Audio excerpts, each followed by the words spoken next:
Welcome to D&D OC.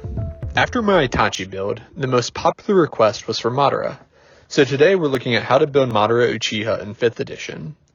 Everyone knows that Madara should have been the final villain of the original Shippuden series because of how well his lore and power was built up throughout the entire show. Today we're looking at just one way to build Madara.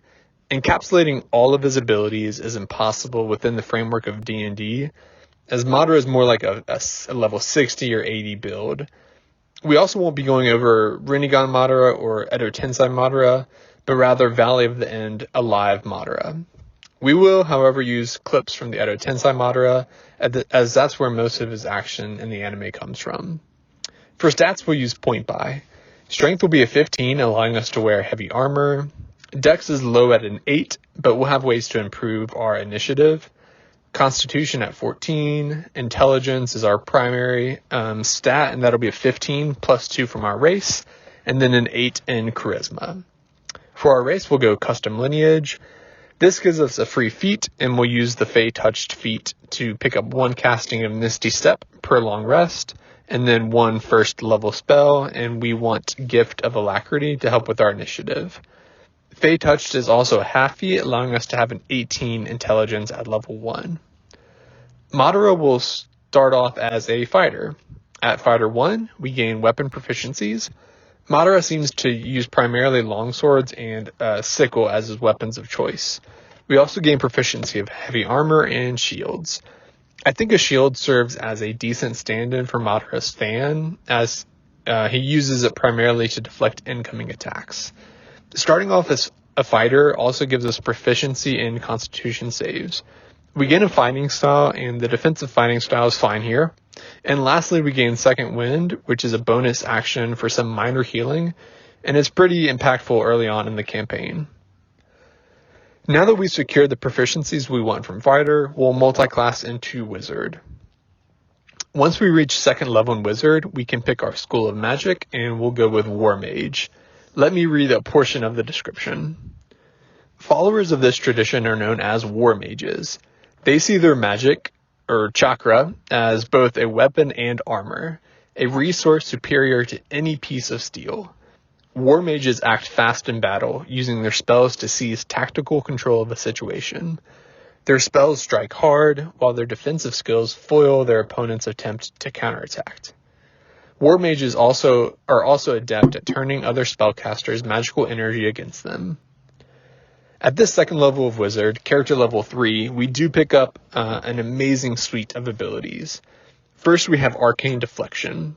This allows us to, as a reaction, when we are hit by an attack or fail a saving throw, we can add a +2 to our AC or a +4 to our saving throw. The only limitation here is when we use this feature, we can't cast spells other than cantrips until the end of our next turn.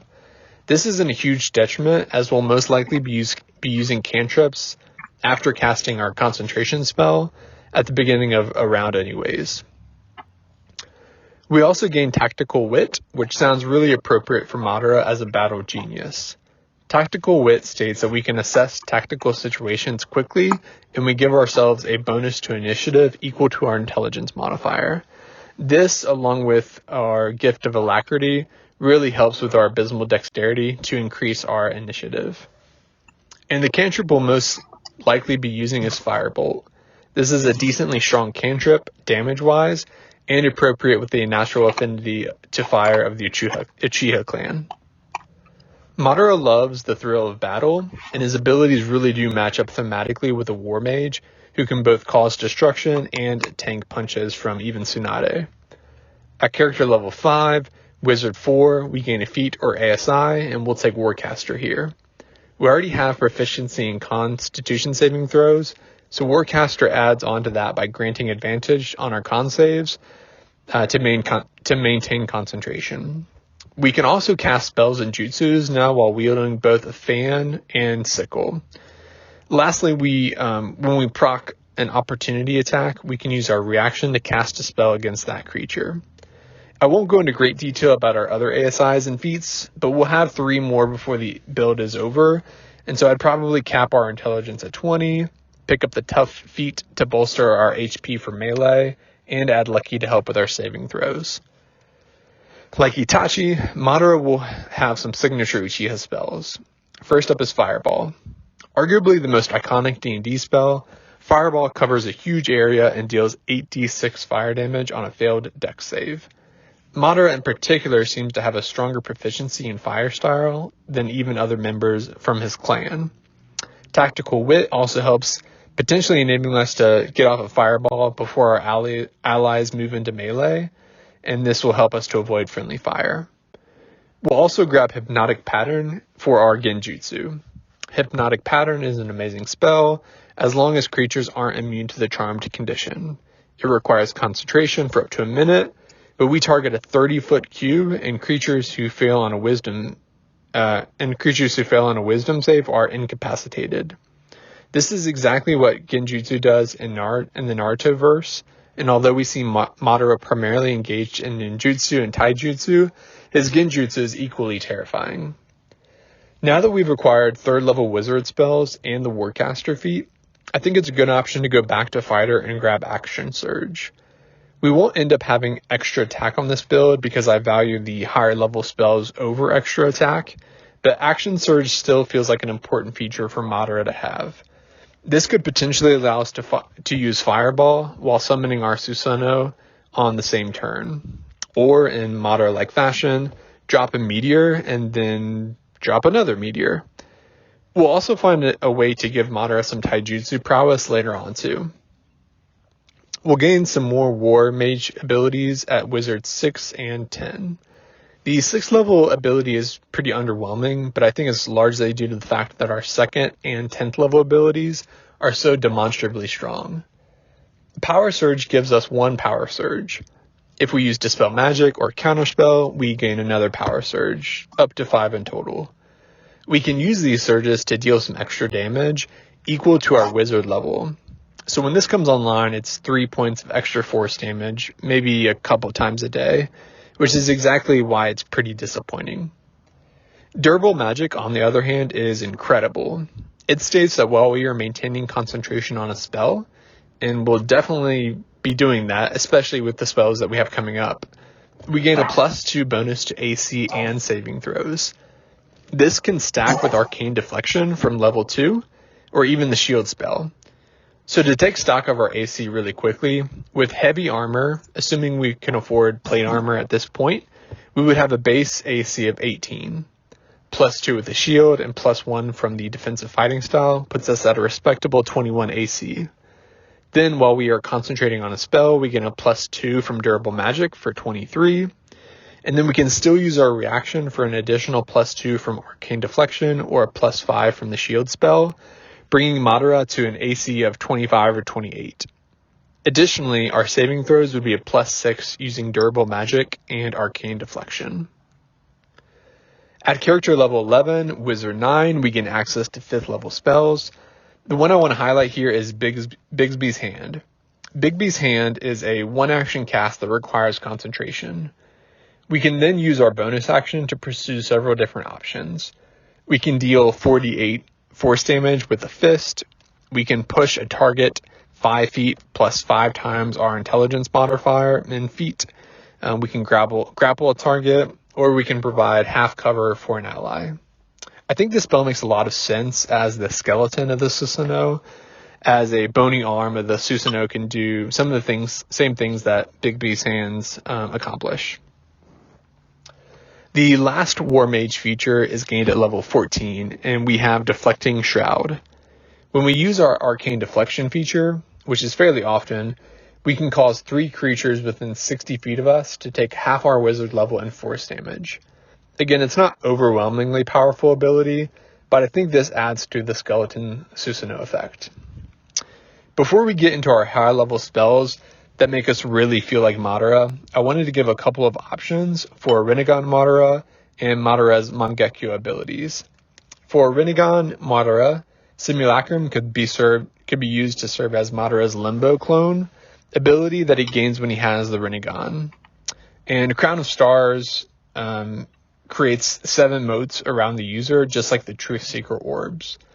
The Truth Seeker orbs are completely busted, so Crown of Stars is not as strong as they are, but Crown of Stars it's a good spell and it works really well aesthetically.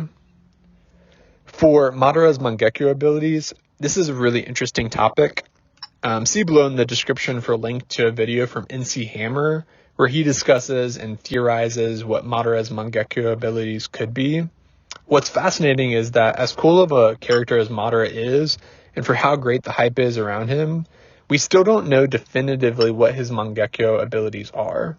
The two most popular theories are seeing through shadow clones and time manipulation. Again, I'll refer you to NC Hammer's video, but True Seeing is a 6th level spell which grants the user True Sight, and I think it's a good thematic stand-in for the potential of Madara seeing through shadow clones, an ability that no one else in the series has demonstrated. Secondly, I believe Madara's ability to manipulate time was showcased in an OVA that Kishimoto had some involvement with, and so many people argue for its canonicity.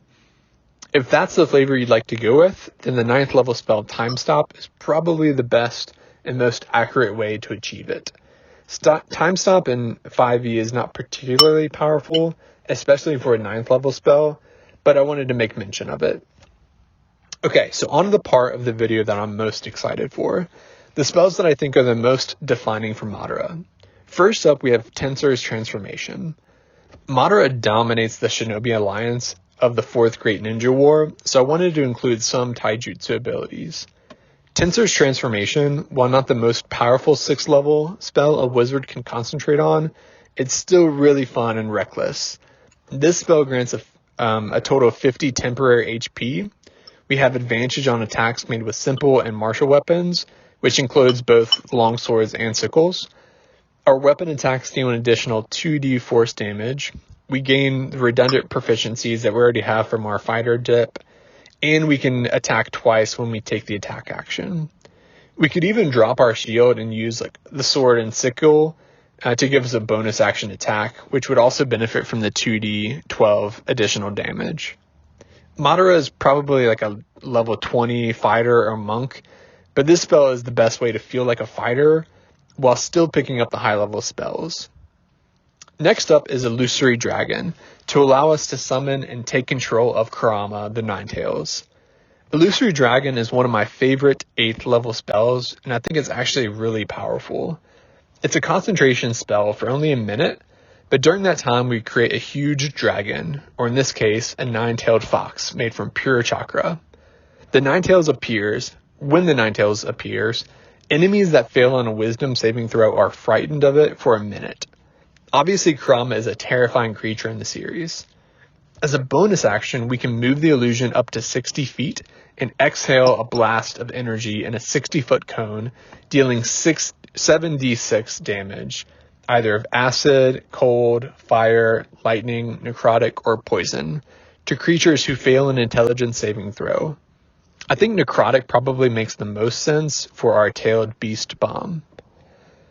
So, what's fascinating about this spell is the creature, while an illusion, is also still tangible, but attacks miss it automatically and it's immune to everything. Then enemies can use an action to make an investigation check. If they succeed, they can see through it as an illusion, but that only allows them to see through the creature, and it grants them advantage on the breath weapon. So this means our party can still ride on a huge flying Kurama because it's tangible, and enemies are still frightened by it and still susceptible to the breath weapon, even if they use their action and succeed on an investigation. Next up are 9th level spells, and I have 2 recommendations. Like Itachi, I want Madara to have access to the Susanoo, especially since Madara has a perfected Susanoo, and Madara's Susanoo is one of the strongest in the entire series. For the Susanoo, Shapechange is the best option. I've gone over this spell before, but basically we can turn into a creature with a CR of our character level or below, and we gain its features and its characteristics while maintaining our spellcasting ability. We can then change creatures throughout the hour while the spell is active. The 2 creatures that I would recommend are the Baylor and the Pit Fiend. See my Itachi build for more information on Shapechange. And finally, my other 9th level spell recommendation is Meteor Swarm for Tengai Shinsei. Feel free to argue in the comments below whether this is a Rinnegan ability or just a stupidly powerful ninjutsu, as I believe there is some debate over the matter, but this is arguably Madara's most iconic ability. I just love the scene in the anime as the entire Shinobi Alliance looks on in amazement, as Madara literally pulls a meteor from the atmosphere. Gaara and Inoki combine to stop the first meteor, with everyone letting out a sigh of relief, just for the heavens to open up as the second meteor comes crashing down on the first one. And Meteor Swarm does a similar thing. Creatures within 4 separate 40-foot radius spheres make a dex save. On a fail, they take 20d6 fire damage and then 20d6 bludgeoning damage. So 40d6 to a massive area, demonstrating the true terrifying power of Madara Uchiha. And that's it for this build. Thanks everyone for watching. I'll be releasing part 2 of my top 10 favorite spells and part 2 of my top 10 pound for pound spells in D&D 5e. So we'll cover numbers 11 through 20 for both lists over the next couple of weeks, and I hope you'll join me then. Thanks for watching.